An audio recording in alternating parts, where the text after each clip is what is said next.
ઓહો, એટલા બધા છોકરા છે? ઓહો, 9 દીકરા 7 દીકરીઓ, એટલા બધા છોકરા? બાપરે, આવું લાગે ને સાંભળીએ એટલે, એવું જ થાય ને. ઓહો, આટલા બધા દીકરા, 9 દીકરીઓ, ઓહો, એને 7 દીકરા છે. શું કેવું, આજના બાળકોને આ સાંભળીને આમ બહુ નવાઈ લાગે કે ઓહો, એમને તો 9 દીકરીઓ છે, એમને 7 દીકરા છે. કોઈને તો 7 દીકરા ને 4 છોકરીઓ, 5 છોકરીઓ છે. અમારા ગામમાં ઘણા બધાને છે એવા બાળકો. તો આજની આ પ્રજાને પેઢીને સાંભળીને તો બહુ નવાઈ લાગે કે ઓહો, એટલા બધા બાળકો. હવે હું એવું પૂછવા માંગુ છું કે ફ્રેન્ડ્સ, તમારું શું કહેવું કે બાળકો અત્યારે જે આજની પેઢી કરે છે કે એક જ સંતાન, એક બાળક, બસ, બીજું બાળક જ નહીં, તો એ શું યોગ્ય છે કે આજના સમય પ્રમાણે એ બરાબર છે? બે વસ્તુ છે. આજના સમય પ્રમાણે પણ વિચારો, આજની મોંઘવારી, આજનો આ સમય, એના પ્રમાણે પણ વિચારીએ તો એમાં બે વસ્તુ છે કે ભલે 5, 6, 4 એમ બાળકો ન થવા દે, કારણ કે આપણે આપણા બાળકને સારામાં સારું ભણાવવાનું, બેસ્ટ એનો ઉછેર કરવાનો, અને એના માટે આપણે બને એટલું સારામાં સારું એનું કરિયર, એના ભણવા પાછળ ખર્ચ, સારામાં સારી સ્કૂલ, કોલેજમાં આપણે એડમિશન લેશું અને બહુ સારી રીતે એને ભણાવશું આપણે, બરાબર. એટલે એના માટે આપણે એક બાળકનો ખર્ચો કરી શકીએ માંડ માંડ, આજના વર્તમાનમાં યુગમાં, આજના સમયમાં. અત્યારે એટલી મોંઘવારી છે કે માણસને એક બાળક માંડ માંડ મોટું કરી શકે છે.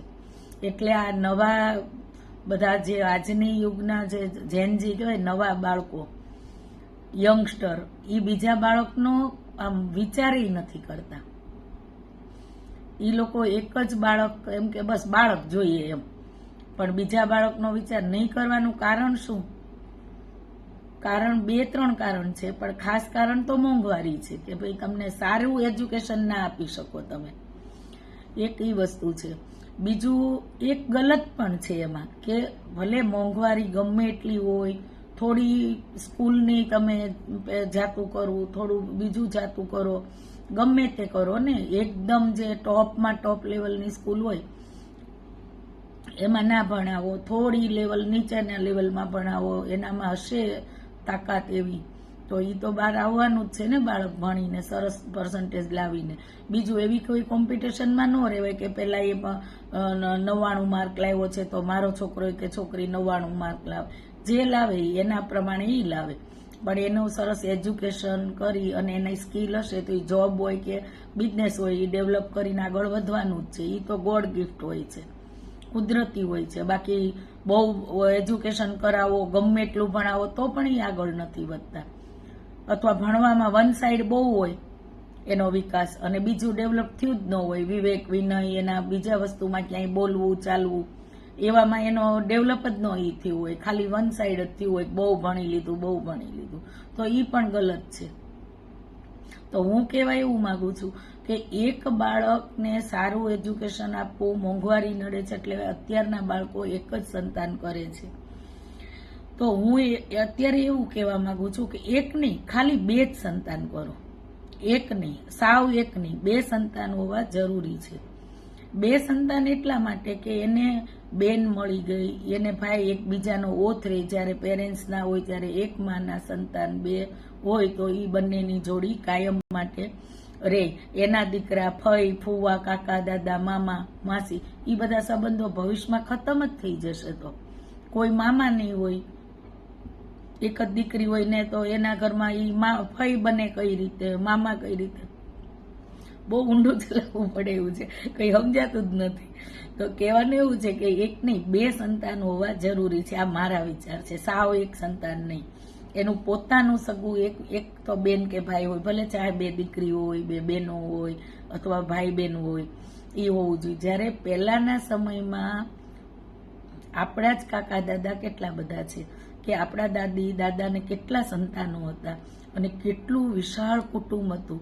તો એ સમય એવો હતો, એટલે એ પણ બહુ સારો સમય હતો કે ભાઈ એટલું મોટું ફેમિલી, બધાને સંયુક્ત કુટુંબમાં રહેવાનું, બધાને કોઈ ઊંચેથી વડીલોની સામે બોલી ના શકે. વહુ આવે તો વહુ આવે એ પ્રમાણે એના પ્રમાણે કામ કરે. પદ મોટું, જેમ જેમ જેઠાણી સાસુ એના કામ અલગ હોય, તો નાની આવે પરણીને એના કામ અલગ હોય. સંપીને રહેવાનું, છોકરાઓ કાકા દાદાના બધાના સાથે જ નાના મોટા થાય, સાથે જમે, સાથે ભણે. અને એ એકતા એને એવું સંયુક્ત કુટુંબ આજે જોવા મળતું નથી.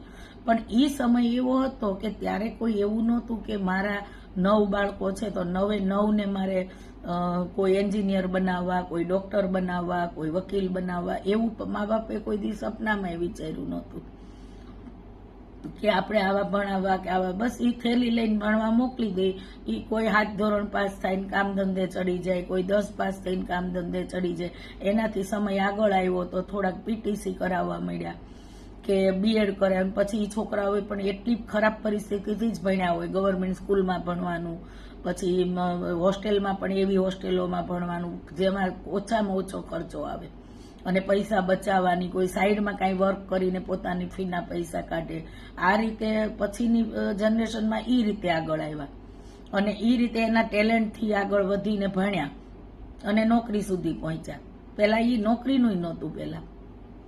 તો કહેવાનું મારું છે કે એ સમય એવો હતો કે ત્યારે પૈસાય નહોતા અને મોંઘવારી નહોતી, અને આટલા બાળકો કરતા એ પોસાતા, કારણ કે ત્યારે કોઈ દેખાડો નહોતો કે આના છોકરાએ એટલા માર્ક લાવ્યા તો આપણા બાળક બી એટલું લાવવું જોઈએ. હા, ટ્યુશનમાં મોકલવા છે, સીબીએસઈ બોર્ડમાં મોકલવા જ છે, આપણે તો ગુજરાતી મીડિયમમાં ભણાવવા જ નથી, આપણે ઇંગ્લિશ મીડિયમમાં જ ભણાવવું, ગુજરાતી મીડિયમમાં ન ભણાવાય હવેના સમયમાં. તો કહેવાનું મારું એવું છે કે સમય પ્રમાણે બધું બરાબર છે. અત્યારનો યુગ ઈ પોસાય એવું જ નથી ઈ વખત જેવું, કારણ કે અત્યારના યુગમાં તમે 3 કે 4 સંતાન કરો તો ઈ 4 સંતાનને તમારે આવા કઈ રીતે તમે ભણાવી શકો? કોલેજની કેટલી ફી છે, એડમિશન લેવામાં કેટલી જાતના, મેનેજમેન્ટ કોટામાં લેવું, ઓલા લેવું, એમાં બી પૈસા આપવા. પ્રાઇવેટો થઈ ગઈ છે, ગવર્મેન્ટ સ્કૂલનું એટલું રહ્યું નથી, કોઈ કરતા નથી, ભણતા નથી, બરાબર, કોલેજો નથી, તો તમારે ખર્ચા પોસાય જ નહીં એને ભણાવવાના. હા, નોકરીએ ચડાવવા માટે ભણાવવા જરૂરી છે, પણ ક્યારે 1 થી 2 સંતાનનો ખર્ચો આપણે ઉઠાવી શકીએ. પણ હું ખાલી એટલું જ મારા વિચાર છે કે 1 સંતાનથી રોકાવું નહીં. અત્યારના બધા બાળકોને કહું છું, કમસે કમ 2 સંતાન જોઈએ, ચાહે કુછ ભી કોઈ ભી હોય, 2 દીકરી હોય, 2 દીકરા હોય કે દીકરો દીકરી હોય, જે ભગવાને દીધું હોય. 2 દીકરી હોય તો પણ વાંધો, પણ 2 સંતાન કરવા જ જોઈએ. હાવ 1 સંતાને ના રહેવાય. અત્યારે બધા 1 જ સંતાન, દીકરી હોય તો દીકરી સાસરે વહી જાય, પછી પેરેન્ટ્સને દીકરી ધ્યાન રાખી શકે ન શકે, શું રહ્યું? અને બધા પાસે આજના જમાનામાં સારી જોબ છે, સારો બિઝનેસ છે, વેલ સેટ છે, એની પાસે મિલકત પૈસા થોડા સારી રીતે હોય છે જમા થયેલા, એમને તો કોઈ પ્રોબ્લેમ જ નથી હોતો. તો હું એવું વિચારું છું કે 2 સંતાન હોવા જરૂરી છે. પહેલાના જેવા 9 ને 7 ને આટલા બધા બાળકો એ આપણો આ સમય નથી. પણ મારા વિચાર પ્રમાણે 2 સંતાન હોવા જોઈએ કે ના હોવા જોઈએ? જો આ વાત સારી લાગે તો કમેન્ટ કરો પ્લીઝ.